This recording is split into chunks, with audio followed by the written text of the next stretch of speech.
Hi everyone, thank you for joining me on the Elegance of Belly Dance channel. I'm Melissa Gamal. I run Amar Dance in Toronto, Canada, and we're going to be doing a mini tutorial today on running shimmies, traveling shimmies, choo-choo shimmies, ballet shimmies. There's a whole bunch of different names for this movement, but no matter what you call it, let's take a look at its foundation and try to build up our strength with this and a nice smooth glide that we want to have with this movement. Let's start first with the shimmy. So for this movement, we're going to be doing a combination of a sort of knee-driven, leg-driven shimmy and also a relaxed hip-driven shimmy.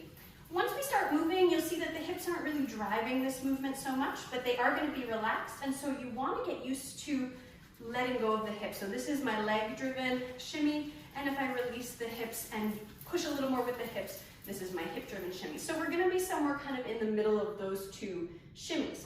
Now, a nice, easy hack and kind of way to get into this is if you come up onto the balls of the feet and you start to do just a hip accent. Okay, with a hip accent, we're stepping side to side. When the ball of the foot hits the floor, we shift the knee back and the hip goes up. So the hip is connected to the knee, which is connected to the step on the ground. Now, if we were to just take this and go faster and faster, you're going to get something that looks kind of like this traveling shimmy that we want. But if we step into this movement and go step, step, step, step, step, step, step, step, step, we're going to get kind of a heavy, loud movement. It's not going to bring the focus to our hips. It's likely going to bring it to our feet. So we want to adjust for that. So instead of stepping like you would for an accent, okay, you're going to scoot the balls of the feet along the ground. So just give that a try. Just go around your own center just to try out how that feels. So basically, you're doing this kind of movement. The amount of time that the ball of the foot leaves the floor is very, very minimal, and you're pushing along the floor with the ball of the foot, maintaining as much contact as you can, and really giving it that kind of gliding effect. This is going to take out a lot of that, again, heavy foot and loud kind of stomping that we sometimes get with this movement. So go back to your shimmy, add your hips in, come up onto the balls of the feet, and you start to scoot your feet, go around in a circle, give it a try. Make sure you're working those hips so that they're nice and visible in the movement. And we take a little break here for a second. Now this movement requires a lot of stamina, so you will need to build up to doing this for longer amounts of time. Once you have that basic though, there are so many things that we can do with this movement to give it a little bit of extra spice. One of the things you can do is layer an upper body movement on top of this movement with your hips. Very important for that is that you can maintain the tempo of your shimmy. If you can maintain that tempo, you'll look like you can seamlessly add other movements that are at their own timing on top of this movement. A nice one to start with is to do this running shimmy with a chest lift and drop, okay? So again, we start with our shimmy, release the hips, come up onto the balls of the feet, start to do your little scoot around, and just give it a chest lift, drop, lift, drop, lift, drop, lift, drop.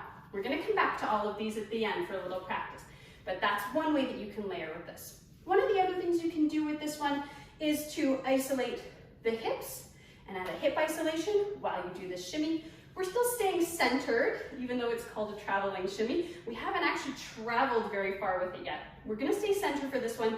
Keep the feet close together. Take your hips around with a figure eight. This is what we want to create while we're up on the balls of the feet.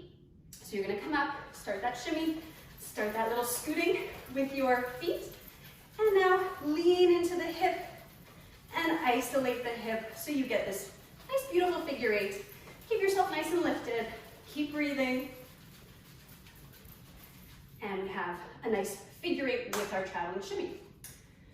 The last one, so that we can actually travel a little bit in our dance space, is to come up. We're going to use that figure eight as an example. With a figure eight, we're going to draw that pattern on the floor, on our dance floor. So I'm going to move a little bit with this one. I'm still using the hips to really lead the direction of the movement, but there's more emphasis on my feet tracing a figure 8 on the floor rather than just my hips doing it on the spot. So you're gonna give that a little try. Now, you're gonna be moving forward, back on an angle. Keep your feet close, keep them together. I tend to keep one foot slightly in front of the other the whole time, but you can keep them directly side by side. You can even switch the leading leg as you're moving, whatever makes it most comfortable for you, okay? Up onto the balls of the feet, start that shimmy. Remember, we're scooting along the ground so we keep it as quiet as possible. Lead with your hip, front, back, front, back, front, back, front, back. So we get this nice figure 8 shape, but we've got a little bit more movement out to the sides. I'm keeping it a little contained, but of course you can take this all over the space. If you've got a much bigger dance floor, we can do circles, we can do all kinds of shapes with this one. You can really do anything. And you can do any isolation with your hips and any isolation with your upper body. So you have tons of layering opportunities and options with this one. Okay, now we're going to do a little drill of some of those movements and those layers. I'll add a couple other ones in there as well. Follow along, give it a try. Let's see how we do. Start with that shimmy. Relax the hips. You can bring it up. Go into your little scooting step. Let's do the chest. Lift, drop. And some shoulders. Let's take it in circles with our hips and around ourselves. Let's do slide.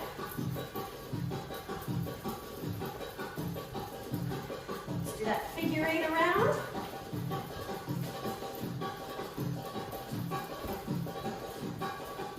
On the spot.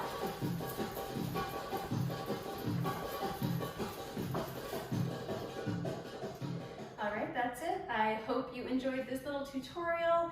Keep working on it. It takes a long time to really build the stamina for these ones and some of the techniques for layering this, but it's a really fun movement. Audiences love it. It feels fun to do, so just keep working at it. You'll get it soon. Thank you so much for joining me today, and keep dancing.